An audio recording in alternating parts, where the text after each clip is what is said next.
الحمد لله الشكر لله والثناء لله والصلاة والسلام على رسول الله walaalyaal maanta waxaan soo qaadanaynaa qiso ku canbaxday maalintii dhoobada ama yowmuddiin maalintii dhoobada qiso loo yaqaano ee kutubta tawaariikhda islaamka lagu qoro.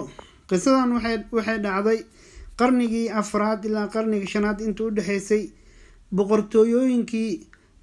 boqortooyadii weyneed ee Andalus marka ay burburtay ee boqortooyooyin badan u kala baxday dhowr ilaa 20 gaaraya. boqortooyinkaas boqortooyo kamid ah ayay ka dhacday oo loo yaqaanay Ishbiliya. boqorka xukumi jiray boqortooyada Ishbiliya oo Andalus ku taalo waxa magaciisa la oran jiray Mu'tamid ibn Abbad, xaaskiisana waxa la oran jiray I'timaad ar-Rumeykiya.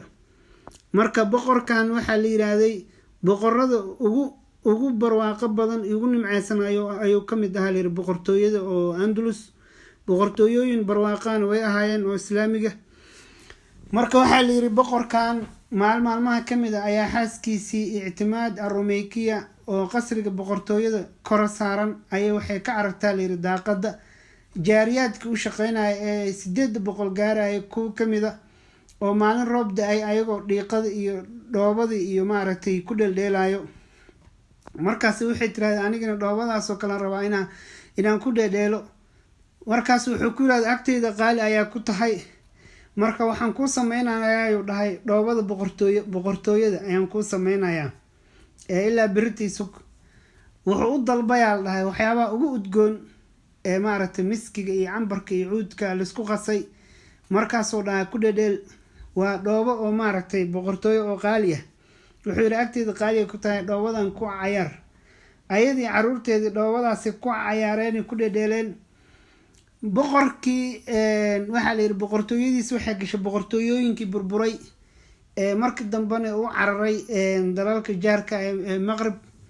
maalmaha kamid ah ayaa waxa la caruurtiisii iyo oo dhibaataysan oo dhib iyo dhibaato ka muuqato oo maaragtay maalin ciid ay tahay oo dhar ugu ciiday xitaa uusan u haynin ayuu arkay boqorkan nin gabyaan oo ahaa xaaskiisna way gabi jirtay.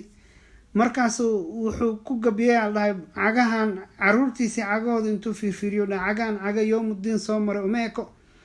marka bini'aadankana waa iska ilaawsho badan yihiin oo barwaaqada iyo nimcada soo martay iska ilaabaan. xaaskiisii intay ku kacday xanaaqday waxay ku tiraahday lam